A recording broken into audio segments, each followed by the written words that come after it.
안녕하세요. 체크민국입니다. 오늘 소개할 책은 경영, 이나모리 가즈오, 원점을 말하다입니다. 일본 기업 경영의 역사를 다시 쓴 경영의 신, 27세에 창업한 교토 세라믹 현 교세라는 시총 약 3조 원의 대기업으로 1984년에 설립한 다이니 덴데는 시총 약 9조 5천억 엔의 거대 통신회사로 성장시켰다. 2005년 경영 일선에서 물러났으나 2010년 2차 파산에 직면한 일본항공 잘의 무보수 회장직을 맡아 2년 8개월 만인 2012년 도쿄 주식시장에 다시 상장시키며 회사를 정상 궤도에 올렸다. 퇴임 후에는 일본은 물론 한국과 미국, 중국, 브라질 등에서 약 1만 명의 후배 경영인들을 배출하였다.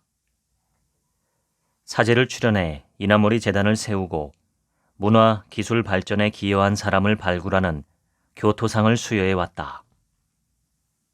일본의 3대 경영인 중 가장 마지막까지 생존한 인물이며 지난 2022년 8월 90세를 일기로 타계했다. 55권의 책과 18권의 공저를 남겼으며 우리나라에도 다수의 책이 소개되었다. 이 책은 이나모리 가즈오가 경영인으로 지낸 60년 동안의 파란만장했던 경영 이력과 철학, 원칙을 한 권으로 완결한 책이다. 그의 경영 철학을 집대성하기 위해 그의 생전인 2015년에 기획되어 원고 선별 작업에만 7년 이상 할애하였고 1970년대부터 2010년까지 수많은 강연에서 이나모리 경영론의 핵심을 발췌하였다. 1959년에 우연한 기회에 제 회사를 차리게 되었습니다. 저는 회사를 차릴 만큼의 자본금이 없었습니다. 그런 상황에서 교토에서 알게 된 어느 지인이 제게 돈을 빌려주셨을 뿐 아니라 무엇보다 사람의 마음이 귀하고 중요하다는 것을 제게 가르쳐 주셨습니다. 맨 처음 그분을 만나 뵈었을 때 저는 지금까지 제가 해온 연구를 살려 어떻게든 전자공업에 필요한 새로운 재료를 만들어 보겠습니다. 라고 말씀드렸습니다. 그랬더니 그분은 자네는 아직 젊고 어리지만 멋진 생각을 지니고 있군.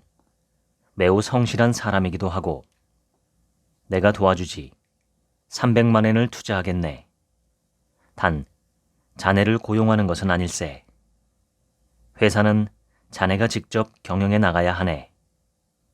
어떤 상황에 부딪히더라도 돈에 휘둘려서는 안 되네.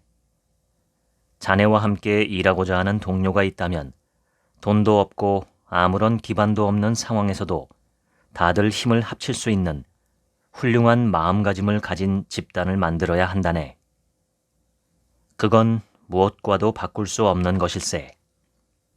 바로 거기에 기대어 경영을 해나가야 하는 걸세. 라며 제게 일생 최대의 가르침을 주셨습니다. 아무런 기반도 없었기 때문에 저는 그분이 가르쳐 주신 그대로 사람의 마음을 경영의 출발점으로 삼고자 했습니다. 멋지고 훌륭한 사람의 마음을 바탕으로 경영을 해나가기로 다짐했습니다. 훌륭한 사람의 마음을 아무리 갈구한다 해도 내 마음이 훌륭하지 않으면 그런 마음을 가진 사람이 내게 찾아오지 않을 것이라는 결론에 이르렀습니다. 동료나 직원에게 절대적인 신뢰를 받을 수 있는 마음을 스스로 가지고 있는지부터 성찰하고 그런 마음을 갖기 위해 노력하는 것. 바로 이것이 가장 중요하다고 생각하게 되었습니다. 직원들에게 신뢰받기에 모자람이 없는 마음을 경영자 자신이 갖지 않으면 사업이 제대로 돌아갈 리 만무하다고 생각한 것이지요. 그 이후부터 지금까지 회사를 경영하며 저는 경영의 기본을 바른 인간으로서 살아가는 길에 두어왔습니다. 긴급한 사안에 대해 판단해야 할 때도, 기술적인 판단을 내려야 할 때도, 회사 조직에 관해 판단해야 할 때도 인간은 어떤 존재여야 하는가라는 단 한 가지 물음이 기본 원칙으로 자리 잡고 있었습니다. 저희는 기술자이기 때문에 기술이 없으면 경영을 할 수 없습니다. 제품을 잘 영업해서 많이 팔기 위한 방법론도 필요할 것입니다. 그러나 이 같은 기술과 영업에 관한 방법론 이전에 사람들 위에 서서 그들을 통솔하는 경영자는 리더로서 훌륭한 인간성을 갖추지 않으면 안 됩니다. 바로 그것이 저는 가장 중요하다고 생각합니다. 이 세상에 사업을 일으킬 수 있을 정도의 아이디어는 얼마든지 있다고 생각합니다. 그 아이디어를 구체화해낼 수 있을지 없을지는 그 사람이 자신의 인생과 사업에 대해 얼마만큼 꿈을 그릴 수 있는 사람인가에 달려 있다고 생각합니다.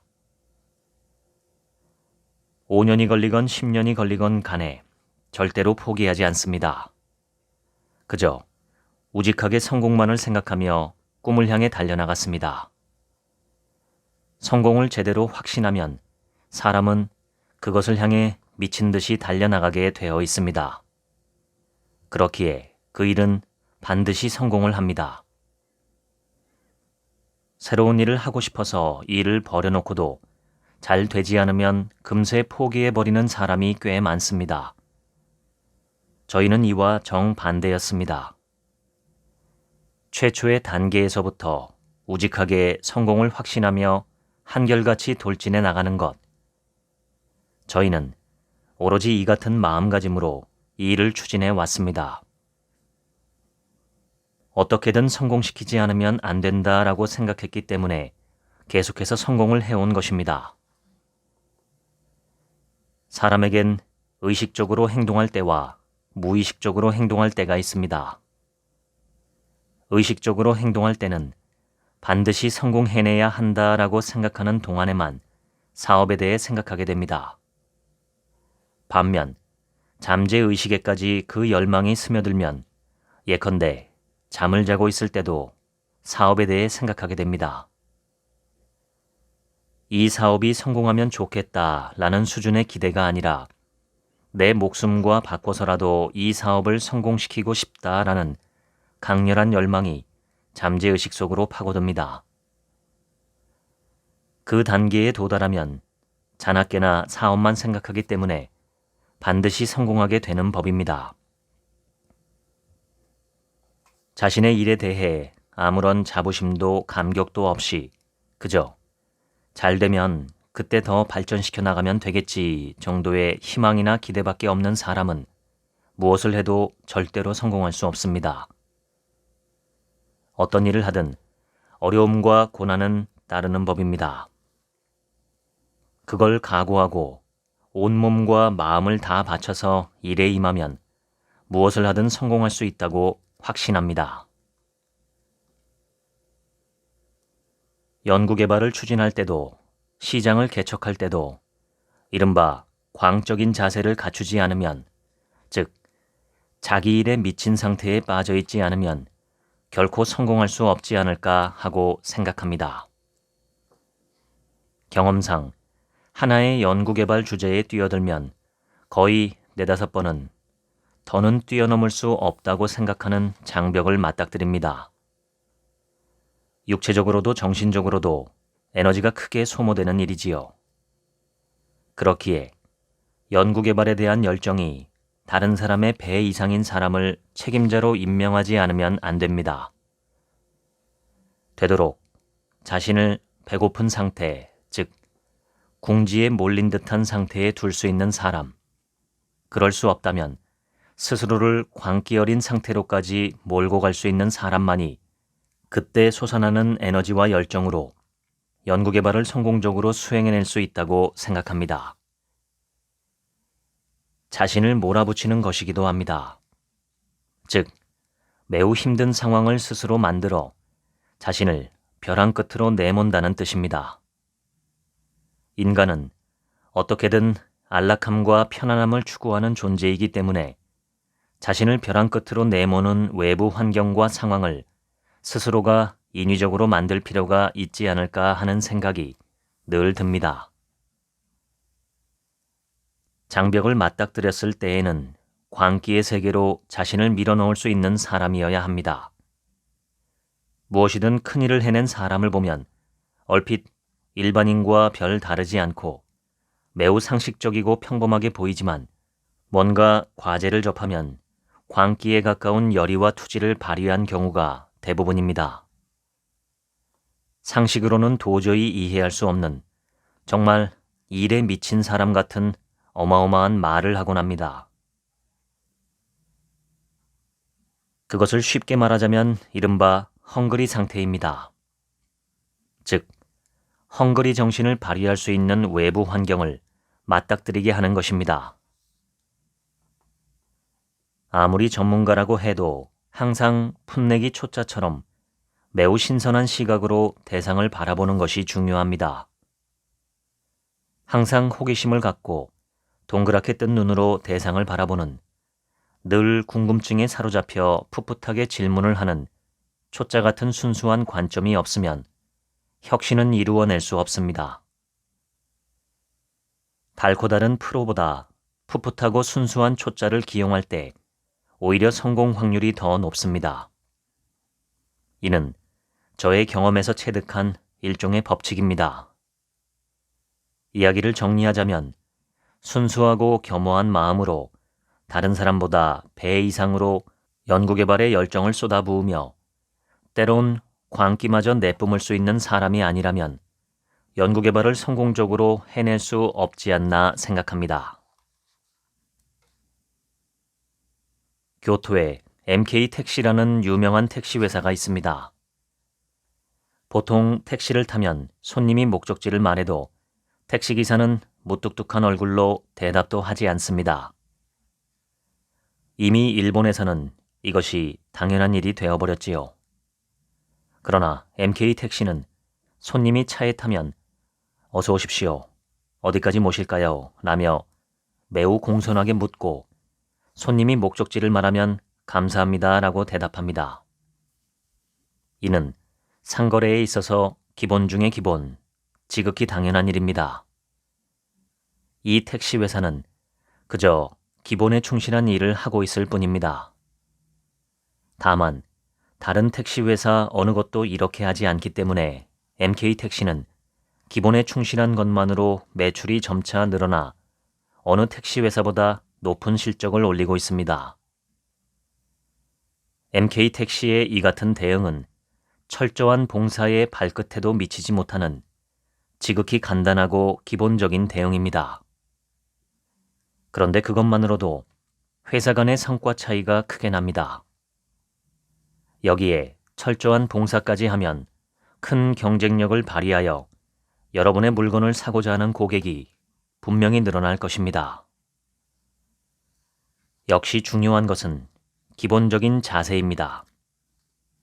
이는 고객에 대한 철저한 봉사이며 고객의 부름에 충실하겠다는 철학이 바탕이 되어야 한다는 것을 말씀드리고 싶습니다.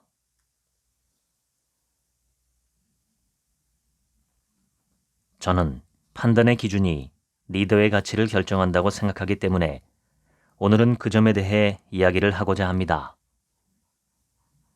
맨 먼저 떠오르는 것은 이해득실로 판단하는 경우입니다. 이러한 판단 기준의 근원을 따라 거슬러 올라가면 인간의 본능에 다다릅니다. 인간은 태어나는 순간부터 본능에 따라 움직입니다. 인간에게는 육체가 있습니다. 육체를 보호하기 위해 신이나 우주의 존재가 본능을 선물해 준 것입니다. 식욕이 있는 것도, 성욕이 있는 것도, 외부의 적에게 투쟁심을 불태울 수 있는 것도 모두 본능의 결과입니다.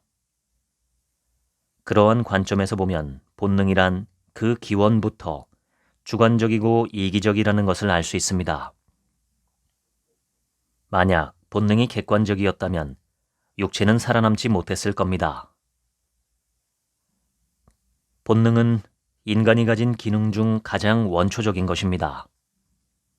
실은 국익이라는 것도 국가의 애고로 본능입니다. 본능 다음으로 어떤 판단 기준이 있는가 하면 0세부터 4세에 발현되는 이성입니다.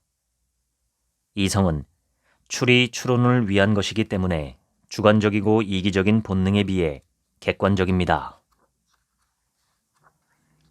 독창적인 발명이나 발견의 영역이란 이성에 의한 논리의 조합이 아니라 나는 생각한다, 고로 존재한다는 철학의 영역인 것입니다. 가령 갈릴레오는 천동설이 주를 이루던 시대에 지동설을 주장했습니다.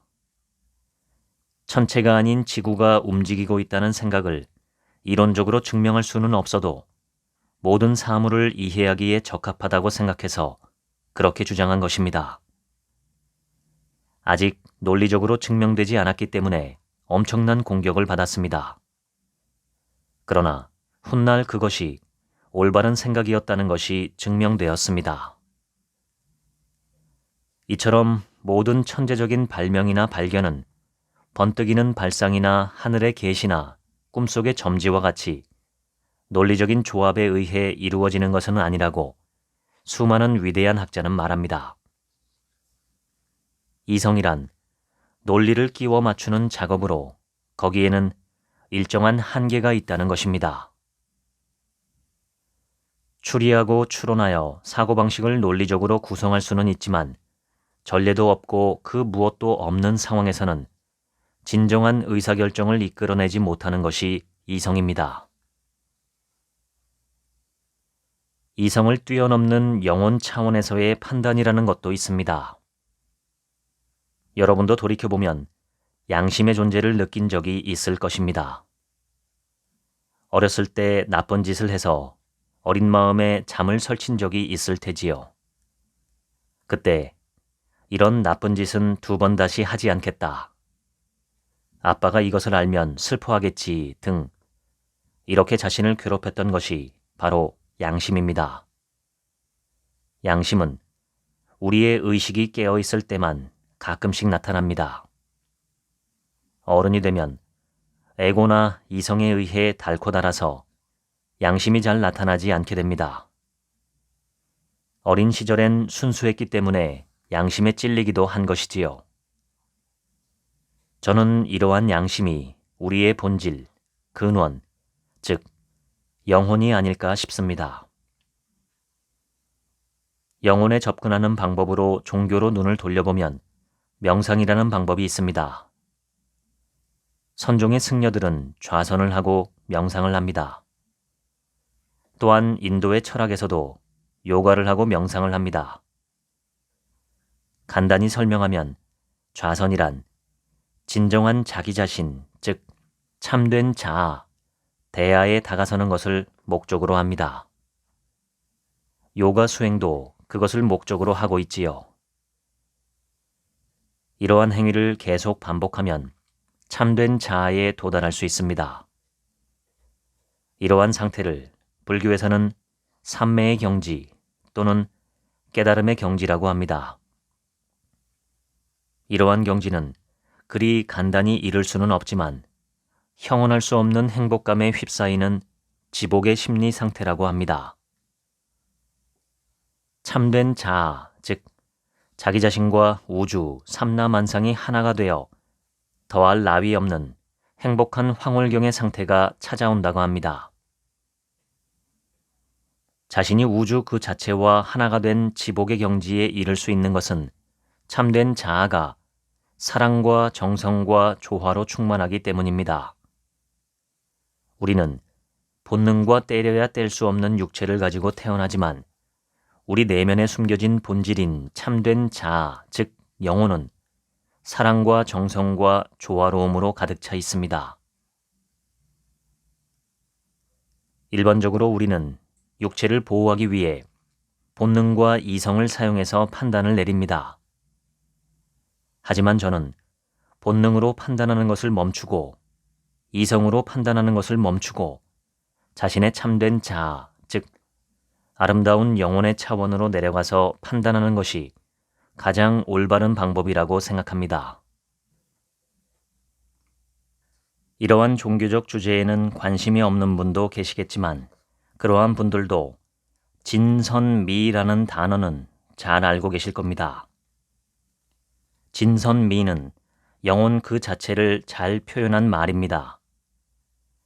영혼은 참되고 선하고 아름다운 것이며 이를 영원히 추구하는 것은 영혼의 근원적인 외침입니다. 개개인의 정신은 진선미로 이루어져 있습니다. 진이란 진리를 추구하는 마음입니다. 선은 착한 마음입니다. 이는 매우 어려운 개념이지만 중국에서는 인과 예라는 말로 표현합니다. 좀 더 간단하게 말하자면 남의 기쁨을 나의 기쁨으로 느끼고 남의 고통을 나의 고통으로 느끼는 헤아림을 뜻합니다. 또한 앞에서 이기적이라고 설명한 본능적인 마음과는 대조적으로 다른 사람을 이롭게 하는 이타적인 정신을 말하기도 합니다. 거듭 말하지만 아름다운 것을 추구하는 것은 인간 본연의 마음입니다. 그러한 진선미 또는 앞서 말한 사랑과 정성과 조화로움으로 가득한 영혼과 같은 것을 바탕으로 생각하면 기독교에서 말하는 사랑도 선과 같은 헤아림 또는 다른 사람을 위해 최선을 다하는 이타적인 마음이라고 설명할 수 있습니다. 기독교는 사랑의 중요성을, 불교는 자비심이나 보시라는 단어로 헤아림의 실천을 가르치지만 이는 모두 뿌리가 같은 것을 다른 말로 설명한 것에 지나지 않습니다. 영혼의 근원이 되는 것을 기준으로 판단하면 어긋나는 일은 없을 거라고 생각합니다. 돈을 위해 일하는 것도 나쁘지는 않습니다. 그것을 부정하는 건 아닙니다. 그러나 돈만을 추구한다면 인간은 살아갈 가치가 없습니다.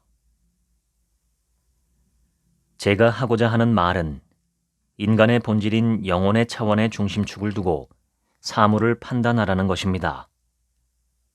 그러나 그건 엄청난 수행을 한 사람이 아니면 불가능합니다. 평범한 사람들은 어떻게 해야 영혼의 차원에서 판단할 수 있을까요? 어려워 보이지만 실은 간단합니다. 우리는 문제에 부딪히면 우선 본능으로 반응합니다. 어떤 이야기를 들었을 때 이 일은 돈이 될 것 같다 라는 식으로 본능적으로 반응합니다. 그럴 땐 잠깐 멈춰서서 자신을 제지하고 본능을 억눌러야 합니다. 그 다음에는 이성으로 판단해보고 그래도 판단이 서지 않으면 이타심을 떠올리며 사랑과 정성과 조화로움으로 충만한 영혼의 차원에서 판단을 하는 것이지요. 저는 9명의 사장 후보들에게 사장으로 갖춰야 할 8가지 마음가짐을 한 페이지로 정리해 건넸습니다. 1. 창업 정신을 깊이 이해할 것. 나는 창업할 때 동기가 선한지 사심은 없는지를 자문했다. 또한 평소에 공명정대하고 용기를 갖고 경천 애인을 실천하기 위해 부단히 노력해왔다. 이러한 마음가짐이나 사고방식이 창업 정신을 형성하고 현재의 성공을 가져왔다. 2. 민간 기업으로서 철저한 효율 경영을 지향할 것. 무리하거나 허비하는 일은 철저히 배제한다. 3. 사용자가 만족할 수 있는 저렴한 요금으로 서비스를 제공할 수 있도록 사업을 경영하고 또한 고수익 기업을 목표로 할 것. 4. 전 직원의 물질적, 정신적 행복을 추구하는 동시에 인류 사회의 진보 발전에 기여해야 한다. 또한 주주에게도 충분한 보상을 할 수 있어야 한다. 5.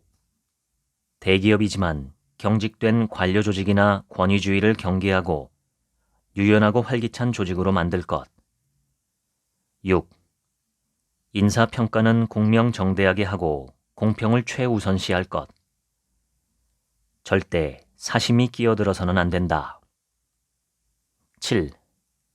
독단을 멀리하고 여러 사람의 의견을 모아 결론을 내릴 것. 8. 판단의 기준을 관행, 관습, 상식에 두지 말고 인간으로서 무엇이 올바른가에 둘 것. 원리 원칙에 따라 판단, 결단해야 한다. 단순히 경영 기술적인 관점에서 이렇게 하면 이렇게 된다는 효율성과 합리성만 추구하며 경영하면 자칫하다가는 일을 잘하는 역량 있는 사람, 재능 있는 사람이 그 재능이 시키는 대로만 행동하게 됩니다. 그로 인해 커다란 문제가 발생하는 일이 다반사입니다. 인간으로서 어떻게 행동해야 하는가? 인간으로서 무엇이 올바른가? 또는 비즈니스맨이나 리더로서 어떻게 해야 하는가와 같은 철학이 없으면 자신에게 역량이 있고 회사에 이익을 가져다 줬으니 그에 합당한 대우를 받아야 한다. 더 많은 권력을 가져야 한다. 한도 끝도 없이 욕망이 부풀어 갑니다. 인간은 인간으로서 무엇이 올바른가와 같은 판단 기준 또는 행동 규범이 되는 철학을 갖추지 못하면 자신의 능력과 재능에 취해 일을 잘하면 할수록 천방지축이 되고 맙니다. 기업도 마찬가지입니다. 성공하고 성장하다 보면 경영자도 교만해지고 회사 전체도 오만해지기 마련입니다. 제가 요구하는 규범은 인간으로서 무엇이 올바른가를 바탕으로 한 이건 하면 안 된다, 이건 해도 된다는 식의 아버지나 어머니가 자식에게 가르치는 듯한 기초적인 판단 기준입니다. 교세라 철학의 전반을 관통하는 것은 아름다운 마음, 깨끗한 마음, 올바른 마음입니다. 배려심이란 그저 단순히 오냐오냐 하는 다정함은 아닙니다. 때론 거센 바람이 휘몰아치는 듯한 엄격함을 포함한 부드러움입니다. 올바르고 아름다운 그리고 한편으로는 냉정한 엄격함이 깃든 배려심, 부드러움.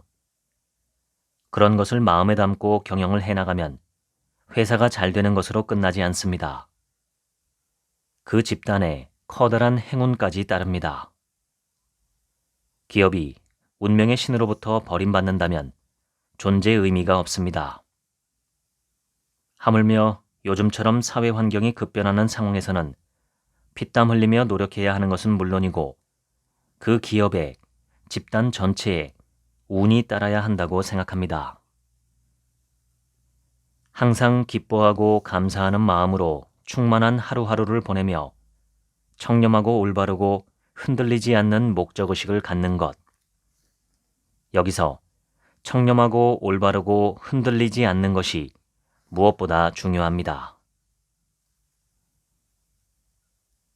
제가 말하는 철학이란 그 사람이 가지고 있는 사고방식 또는 인생관과도 같은 것입니다. 경영자라는 사람은 100이면 100이라 할 만큼 자신의 회사를 이렇게 경영하고 싶다, 저렇게 하고 싶다 하는 생각을 할 텐데 저는 그것을 철학이라고 부릅니다.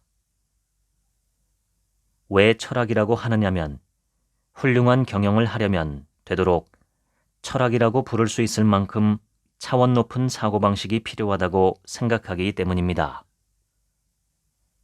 마음을 드높인다는 것은 마음을 갈고 닦아 사고방식을 철학과 고매한 정신으로까지 끌어올리는 것입니다. 경영이 무엇이든 문제는 최고 경영자가 가지고 있는 사고방식입니다. 자신이 생각하고 상상하는 것 모두가 현상계, 즉 자신의 회사 실태로 바로 드러납니다. 그런데 아무도 그런 생각을 하지 않습니다. 경영자인 자신의 사고방식이 회사의 성패를 가른다고 생각하지 않습니다. 제가 드리고 싶은 말씀은 무엇을 목표로 하느냐 하는 것입니다. 교토에서 섬유 도매업을 하든 무엇을 하든 자신의 회사를 어떤 회사로 만들어가고 싶은지가 중요합니다.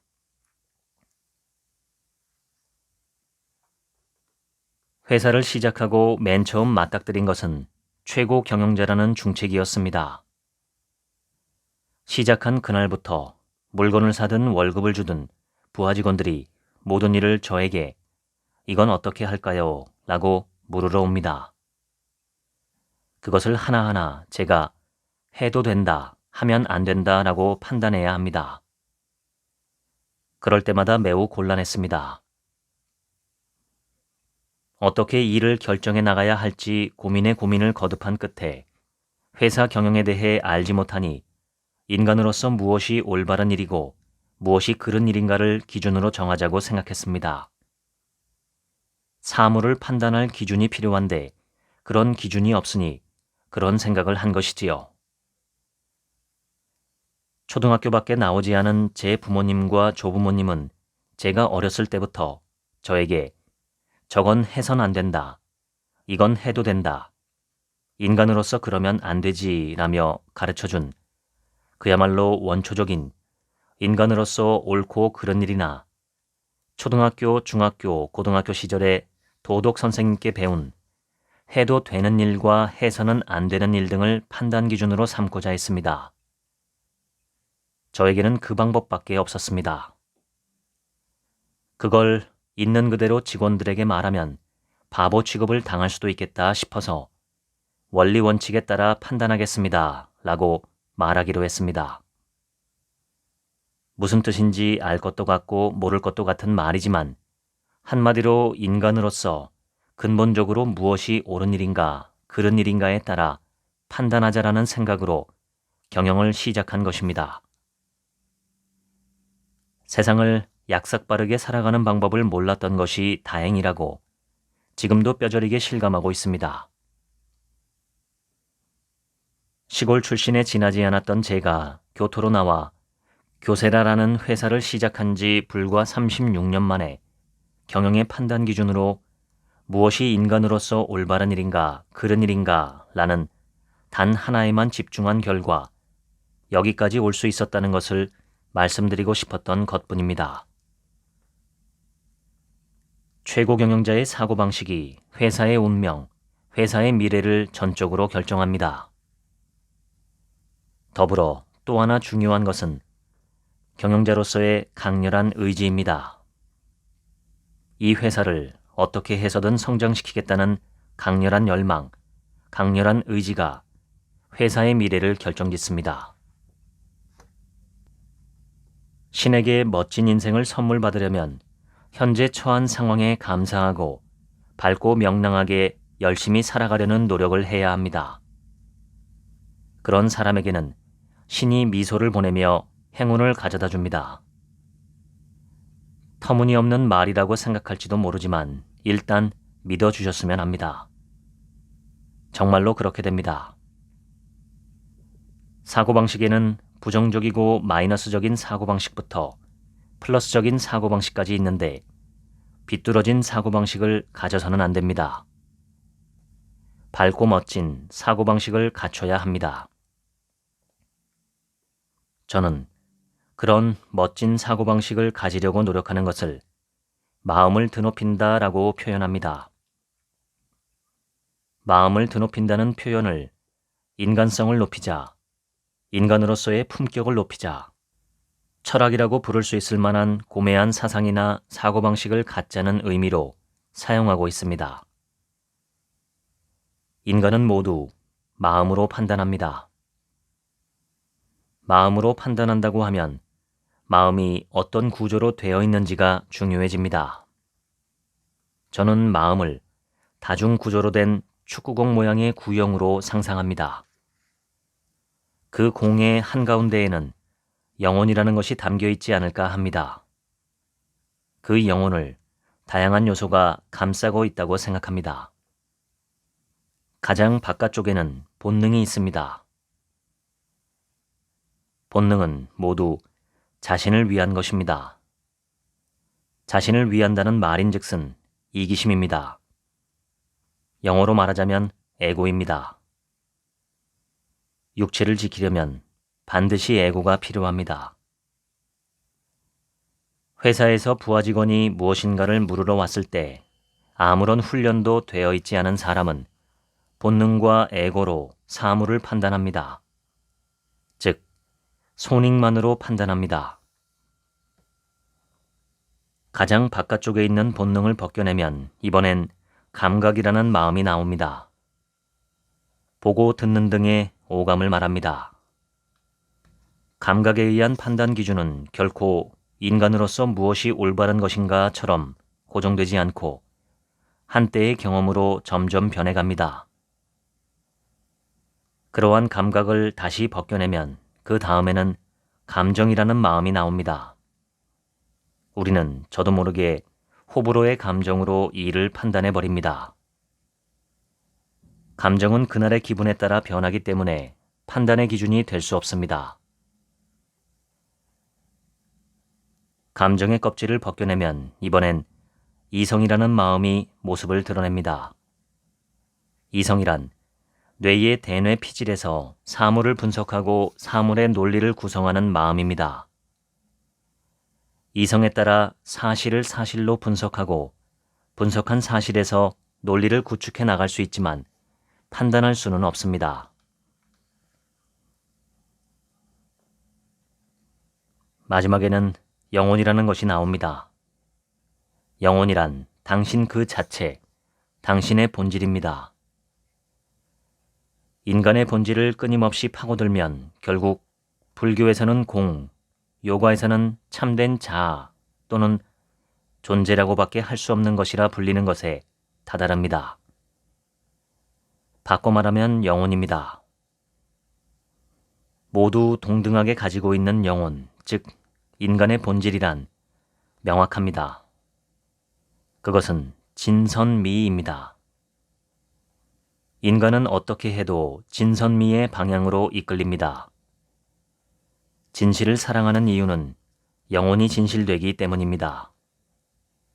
선한 일을 하려는 이유 또한 영혼이 원래 선하기 때문입니다. 아름다운 것에 이끌리는 것은 영혼이 아름답기 때문입니다. 영혼이라는 것을 별달리 어렵게 생각할 필요가 없습니다. 영혼은 진선미라는 말로 표현되며 공평하고 공정하고 성실하며 사랑과 용기가 넘쳐나고 멋지고 아름다운 조화로 가득 찬 것입니다. 영혼 그 자체는 그 누구의 영혼이라도 아름답고 훌륭하기 때문에 무엇이 옳은 일인지 잘 알고 있습니다. 따라서 사물을 판단할 때는 본능으로 판단하는 것이 아니고 감각이나 감정 혹은 이성으로 판단하는 것도 아닌 영혼에 비추어 판단하는 것입니다. 영혼은 무엇이 옳은 일인지 그른 일인지 알기 때문에 영혼을 만나면 그 사람은 그 방향으로 나아가게 됩니다. 영혼은 달리 말하자면 사랑입니다. 사랑이 무엇이냐고 묻는다면 설명하기 조금 어렵지만 따스한 배려심 정도로 이해하시면 될 것 같습니다. 따스한 배려심이란 본능, 에고와 정반대쪽에 있는 이타적인 마음, 즉 자신을 희생해서라도 다른 사람을 이롭게 하고자 하는 마음입니다. 영혼이란 본래 그렇게 따스한 것입니다. 치열하게 이익을 추구하는 아수라장에 있는 사람이야말로 실은 그러한 마음을 가져야만 합니다. 남에게 인정을 베풀면 반드시 내게 돌아온다는 옛말이 있습니다. 인정을 베풀면 다른 사람을 이롭게 할 뿐 아니라 보답이 반드시 자신에게 돌아온다는 의미입니다. 이것이 세상을 사는 도리입니다.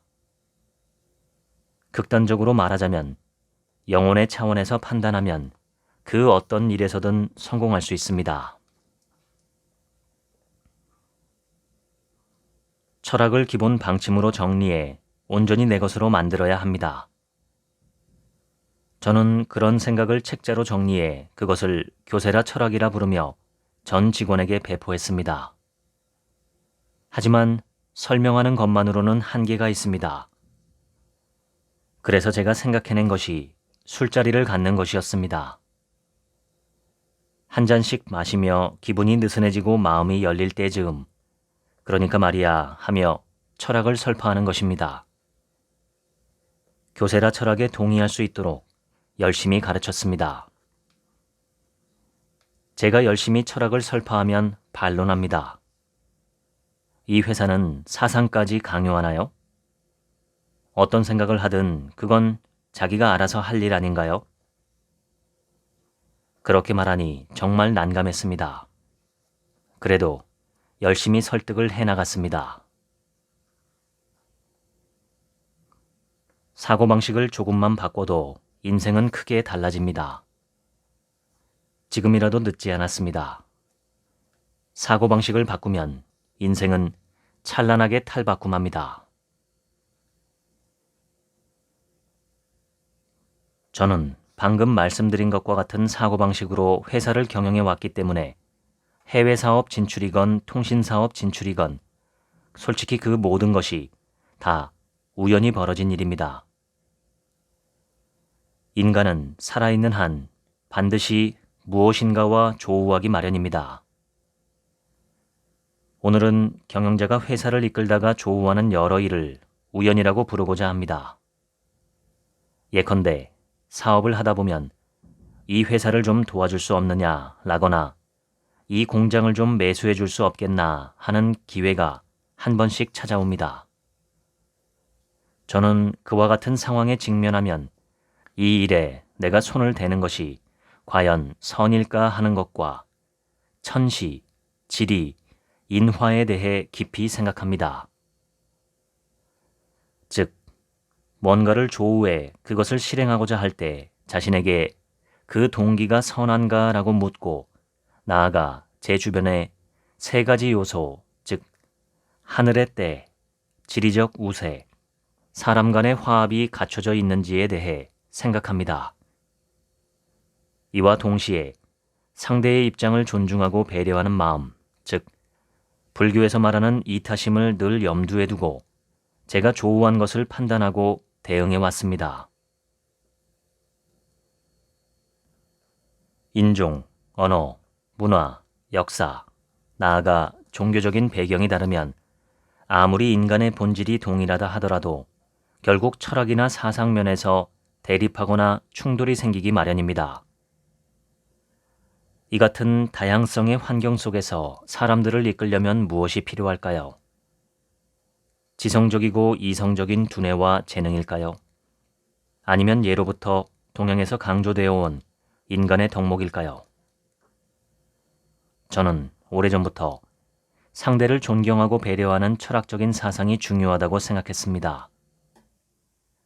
미국이나 유럽 같은 선진국에서도 기업을 경영할 때에는 인종이나 논리를 넘어 저 사람은 훌륭한 사람이다, 존경할 만한 사람이다 라는 평가를 받는 것이 절대적으로 중요한 요건이라고 생각했습니다.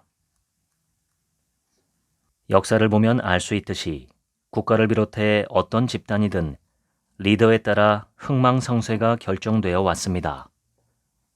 중국 고전에 한 나라는 한 사람으로 흥하고 한 사람으로 망한다라는 말이 있듯이 인류의 역사는 다름 아닌 리더의 역사라고 할 수 있습니다. 기업도 마찬가지입니다. 기업의 리더, 즉 경영자의 행동 거지는 기업의 번영이나 직원들의 운명을 결정합니다.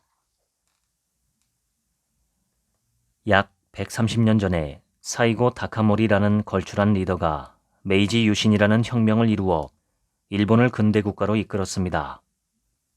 그는 리더 선임에 있어서 다음과 같은 것들이 가장 중요하다고 강조했습니다. 덕이 높은 자에겐 높은 자리를, 공적이 많은 자에겐 보상을.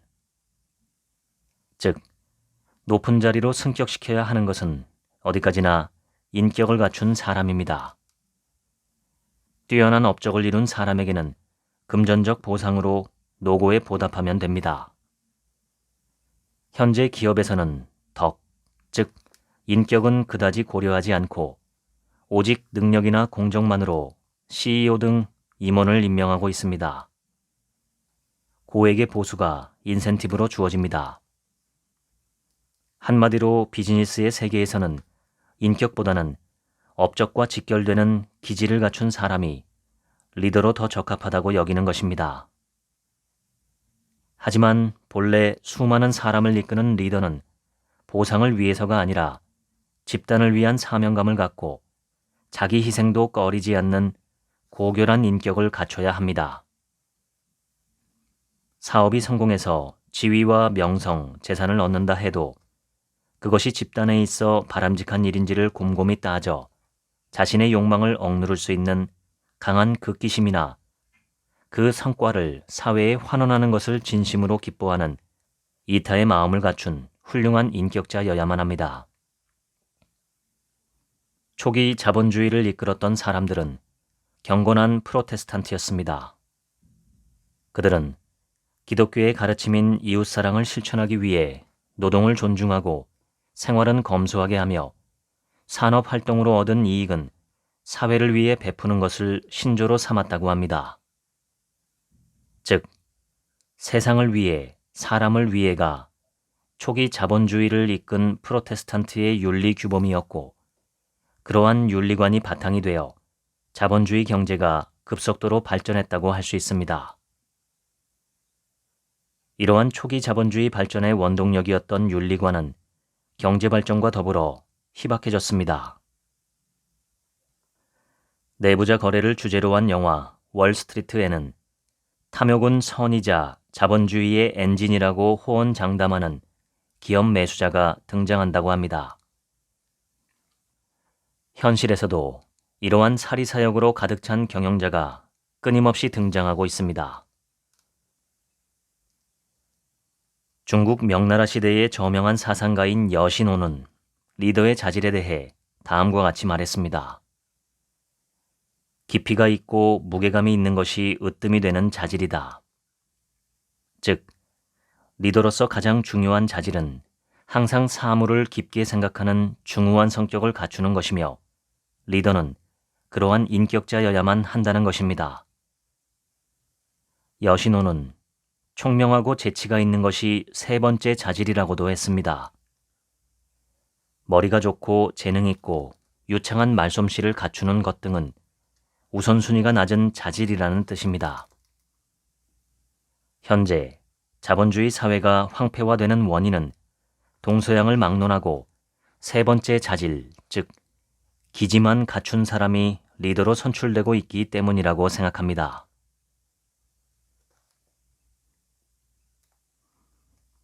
일본에는 제자는 제주에 넘어진다라는 격언이 있습니다.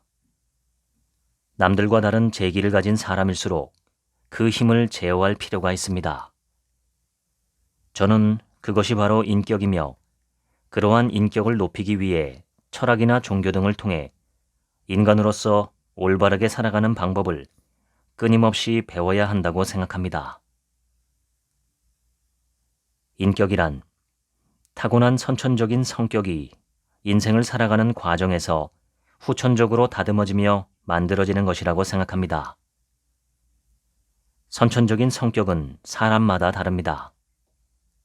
만약 인생을 살아가며 아무것도 배우지 않고 새로운 요소를 하나도 익히지 못한다면 타고난 성격이 그대로 인격이 됩니다. 그리고 그러한 인격이 그 사람이 가진 재기가 나아갈 방향성을 결정하게 됩니다. 반대로 타고난 성격이 부족해도 그 후에 인생을 살아가며 훌륭한 성현의 가르침을 받아 인간으로서 올바르게 살아가는 법을 배워간다면 후천적으로 훌륭한 인격자가 될 수 있습니다. 누구나 선천적으로 타고난 성격은 완벽하지 않습니다. 다양한 수련을 통해 인격을 높여가도록 노력해야 합니다. 아는 것과 실천하는 것은 완전히 별개입니다. 대다수 경영자는 인간으로서 올바르게 살아가는 방법 같은 것은 한 번 배우면 충분하다고 생각해서 반복적으로 학습하려 하지 않습니다. 그래서 이를 실천하지 못하고 자기 재능에 매몰되어 허우적거리는 경영자가 끊이지 않는 것입니다. 리더는 인간으로서 올바르게 살아가는 방법을 반복적으로 학습해 옳지 않은 유혹을 항상 이성으로 억누를 수 있도록 노력해야 합니다. 또한 매일매일 자신의 행동을 돌아보고 반성하는 것도 중요합니다. 이처럼 부단한 노력을 거듭해야 비로소 자신이 본래 가지고 있던 비뚤어진 성격이나 결점을 보완해 새로운 인격, 제2의 인격으로 거듭날 수 있습니다. 어렸을 때 우리는 부모님이나 선생님으로부터 욕심부리지 마라, 남을 속여선 안 된다, 거짓말하지 마라, 정직해라 등처럼 인간으로서 지켜야 할 가장 기본적인 규범을 배웠습니다. 그 안에 이미 인간으로 올바르게 살아가는 방법이 담겨 있습니다. 현재 기업 경영의 위기를 방지하기 위해 한시라도 빨리 고도의 관리 시스템을 구축해야 한다는 목소리가 강하게 일고 있습니다. 그러나 저는 그보다 우선 기업의 리더인 경영자나 임원 스스로가 앞에서 말한 욕심부리지 마라, 남을 속이지 마라, 거짓말하지 마라, 정직해라와 같은 단순하면서도 기본적인 가르침을 철저히 따르고 직원들도 따를 수 있게 하는 것이 훨씬 더 효과적이라고 생각합니다. 리더가 인간으로서 올바르게 살아가는 방법을 보여주는 기본적인 가르침을 바탕으로 솔선수범해서 인격 향상에 힘쓰고 이를 유지하기 위해 노력하는 것이 훨씬 더 효과적입니다.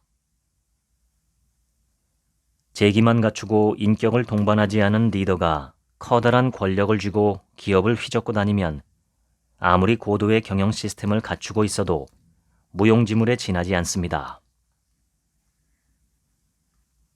저는 어떻게 해야 지방대학교를 졸업하고 맨주먹으로 벤처를 창업한 저와 같은 사람이 인류대학교를 나와 대기업에 취직한 사람들과 어깨를 나란히 하고 일하며 인생을 살아갈 수 있을까 항상 고심했습니다. 그리고 그 결과 누구나 쉽게 이해할 수 있는 한 가지 방정식에 도달했습니다.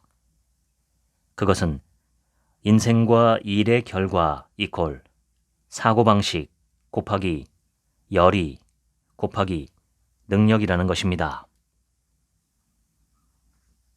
인간이 태어나 죽음에 이를 때까지 밟아온 인생의 결과 또는 일의 결과는 그 사람이 가진 능력과 더불어 그가 얼마나 열의를 가지고 인생이나 일에 임해왔는가, 그리고 그가 어떤 사고방식으로 인생을 살고 일해왔는가 등 세 요소의 곱하기로 나타납니다. 예를 들어 능력이나 열의는 차고 넘치는데 무슨 까닭에서인지 세상을 비뚤게 살아가는 사람이 있습니다.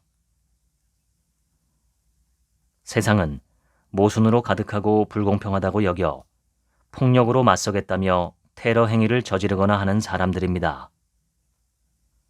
몇 년 전에 적군파의 리더 중 한 명이 일본에 귀국해 체포되었습니다. 본인은 내 인생은 충실했다고 큰 소리를 쳤습니다. 하지만 젊은 나이에 일본을 떠나 곤란고원 근방에서 전투훈련을 하며 무차별 테러로 계속 살인을 저지르다가 50세가 넘은 지금에서야 겨우 고향으로 돌아왔건만 기나긴 수감 생활을 보내야만 합니다. 대체 그러한 인생에 남는 것이 무엇일까요? 단 한 번뿐인 귀중한 인생을 그런 짓으로 낭비한다는 게 과연 옳은 일일까요? 뛰어난 능력을 가지고 태어났고 불타는 열의로 행동했습니다. 그런데 단 한 가지 비뚤어진 사고방식으로 인생이 엇나가고 만 것입니다. 그만큼 인생에서 사고방식은 중요합니다. 어떤 사고방식, 인생관, 철학을 가져야 할까요? 그것은 그야말로 개인의 자유입니다. 하지만 자신이 품은 인생관, 철학으로 잉태된 인생의 결과 또한 스스로 책임져야만 합니다. 그런데 우리는 그러한 인생관에 대해 학교 등에서 거의 배우지 못합니다. 그래서 인생관에 대해 깊이 생각해 본 적도 없이 그저 막연히 살다가 그 대가를 그대로 치르고 마는 것입니다. 어떤 사고방식을 가져야 하는가 하는 것은 어떤 산을 오를 것인가에 비유할 수 있습니다. 근처에 있는 낮은 산을 하이킹에 나서는 가벼운 기분으로 오른다면 평상복 차림에 운동화를 신고도 갈 수 있을 겁니다. 그런데 북알프스 같은 겨울산을 정복하고자 한다면 이에 걸맞은 장비를 구비해야만 합니다. 에베레스트에 오르고자 한다면 암벽 등반부터 수많은 장비, 엄격한 트레이닝도 필요할 것입니다. 이처럼 오르려는 산에 따라 준비해야 할 것이나 장비가 다른 것처럼 어떠한 인생, 어떠한 경영을 목표로 하느냐에 따라 그 사람의 사고방식 수준은 완전히 달라집니다. 세계 최고봉을 목표로 한다면 열심히 훈련을 쌓아야 하는데 보통 사람들은 그렇게 강도 높은 훈련을 계속하면 몸이 망가진다. 직원들에게 휴식을 주고 기분 전환을 시켜주지 않으면 따라올 수가 없다 하는 식의 달콤한 말을 많이 합니다. 교세라는 높은 목표를 고집했기 때문에 저는 회사가 궤도에 오른 후에도 성실하고 금욕적인 사고방식을 밀어붙였습니다. 그래서 언론 등으로부터 교세라는 미쳤다라는 비아냥을 듣기도 했습니다. 중국 고전에 오직 겸손만이 복을 받는다는 말이 있습니다. 겸손하지 않으면 행복이나 행운을 얻을 수 없다는 뜻입니다. 설령 성공했다고 해도 부족함을 알고 겸손함을 잃지 말고 자신을 행복하게 해준 주변 모든 사람에게 감사해야 합니다. 또한 다른 사람에게 행복을 주기 위해 뭔가를 하려는 이타적인 마음을 갖는 것이 중요합니다. 이처럼 남을 위해 라는 사고방식을 가질 수 있다면 절대 몰락의 길로 들어서는 일은 없습니다. 경영자가 실천해야 할 경영 12개조. 첫 번째, 사업의 목적, 의의를 명확히 한다입니다. 공명정대하고 대의 명분을 갖춘 높은 목표를 세워야 합니다. 두 번째는 구체적인 목표를 세운다입니다. 매달 구체적으로 계획을 세워서 그것을 직원들에게 잘 설명하고 공유해야 합니다. 세 번째는 강렬한 열망을 마음에 품는다입니다. 잠재의식에까지 파고들 정도로 강렬하고 지속적인 열망을 가질 것을 덧붙이고 있습니다. 자나깨나 그것만 생각할 정도로 강렬히 열망하는 마음을 품어야 합니다. 어느 해 신년을 맞이하고 회사에 처음 출근한 날, 직원들 앞에서 그 해의 방침으로 새로운 계획의 성공은 흔들리지 않고 굴하지 않는 일념에 있다. 그러니 염원하고 또 염원하라. 고고하게, 굳건히, 한결같이 라는 슬로건을 제시했습니다. 사실 이것은 나카무라 덴푸시의 말을 빌린 것입니다.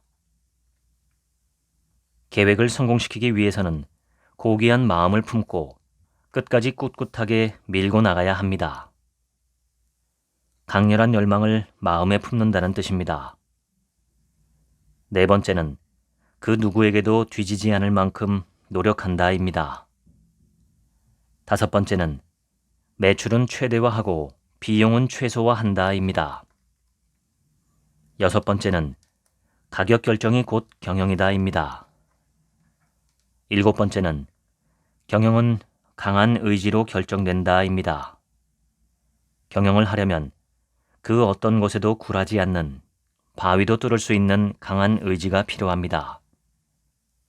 여덟 번째는 불타는 투혼입니다. 경영을 하려면 그 어떠한 전쟁터에서도 승리를 거머쥘 수 있는 뜨거운 투지가 필요합니다. 아홉 번째는 용기를 가지고 임한다입니다. 최고 경영자가 비겁하게 행동하면 조직 전체의 부정부패가 들불처럼 번집니다. 열 번째는 항상 창조적으로 일한다입니다. 매일 똑같은 일만 반복하면 그 기업은 발전할 수 없습니다. 11번째는 배려하는 마음으로 성실하게입니다. 장사라는 것은 상대방에게도 자신에게도 득이 되는 것이어야 합니다. 자리이타처럼 다른 사람을 이롭게 하고자 배려하는 마음, 성실한 마음으로 사업을 해나가면 고객에게 기쁨을 주고 자신에게도 이득이 됩니다. 12번째는 항상 밝고 긍정적으로 꿈과 희망을 품고 정직한 마음으로입니다. 경영자란 어려울수록 밝고 긍정적인 마음으로 헤쳐나가야 합니다. 위의 12가지를 경영자가 실천하지 못하면 제대로 된 경영을 해나갈 수 없습니다. 사람의 마음이란 매우 변덕스럽고 변하기 쉬운 덧없는 것입니다. 그러나 역사를 거슬러 올라가 보면 목숨을 걸고서라도 마음으로 맺어진 사람과의 약속을 지킨 일화를 접할 수 있듯이 마음은 한 번 맺어지면 정말로 믿을 수 있는 소중한 것입니다. 인간의 마음은 변덕스럽고 변하기 쉽지만 한편으로는 굳건히 믿을 수 있는 소중한 보물이 되기도 합니다. 운명은 바꿀 수 있다는 것을 여러 번 말씀드린 적이 있습니다. 선한 생각을 하고 선한 일을 하면 운명은 좋은 쪽으로 흘러갑니다. 선한 일은 선한 결과를 낳고 악한 일은 악한 결과를 낳는다는 인과의 법칙은 엄연한 우주의 진리라는 것을 거듭 말씀드렸습니다. 예를 들어 쌀은 벼 한 톨에서 비롯됩니다. 이윽고 이삭을 맺습니다. 이것이 본래 인연이 가지고 있는 의미입니다. 불교에서는 윤회를 반복해온 우리의 지난날의 업보가 현세를 살아가며 수많은 연과 다 결과를 낳는다. 따라서 현재 당신이 이런 인생을 보내고 있는 것은 당신이 가지고 태어난 업보가 연과 다 나타난 결과이다 라고도 합니다. 부처님께서는 카르마가 인이며 그것은 사념에서 생긴다고 말씀하십니다. 아무것도 없었던 우주에서 가장 먼저 생겨난 것이 생각이라는 것입니다. 또한 기독교에서는 태초에 말씀이 계시니라 라고 합니다. 역시 생각이 가장 먼저 생겨났고 모든 것의 원인이 되는 셈입니다. 선한 일이란 한마디로 말하면 감사, 이타라고 할 수 있습니다.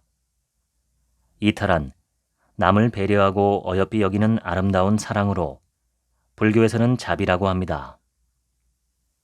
이러한 이타의 마음은 항상 감사하는 마음이 없으면 가질 수 없습니다. 삼라만상 모든 것에 감사하는 마음을 갖는 것, 그러한 감사하는 마음이 있으면 자연스레 남을 배려하고 자비로운 마음 상태가 됩니다. 나만 잘 되면 된다는 욕심은 악한 마음, 악한 생각입니다. 항상 다른 사람을 이롭게 하고자 하는 마음을 품고 감사하면서 살아가는 사람은 반드시 우주의 힘을 얻고 행운을 맞이합니다. 반대로 자기만 잘 되면 된다는 이기심으로 똘똘 뭉친 사람은 하는 일마다 뜻대로 풀리지 않습니다. 이기심을 억누르고 이타의 마음이 자랄 수 있도록 항상 스스로에게 다짐합니다. 끊임없이 이러한 노력을 하면 인격이 바뀌어 기분 좋은 사람으로 변해갑니다. 인상마저 달라집니다. 인간의 얼굴은 타고난 것입니다. 하지만 인상이나 표정은 변해갑니다. 마음을 아름답게 가꾸면 인상까지 아름답게 변해갑니다. 인격이 변하면 자연마저 내 편이 되어줍니다. 그 어떤 초능력이나 초자연적인 현상에 대해 말하는 것이 아닙니다. 실제로 운이 트입니다. 인격이 바뀌면 그러한 일이 일어납니다.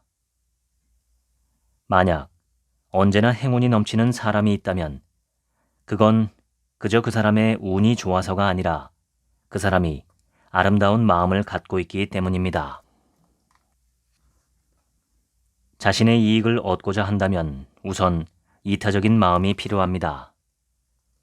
다른 사람을 도울 수 없다면 자신도 결코 성공할 수 없습니다.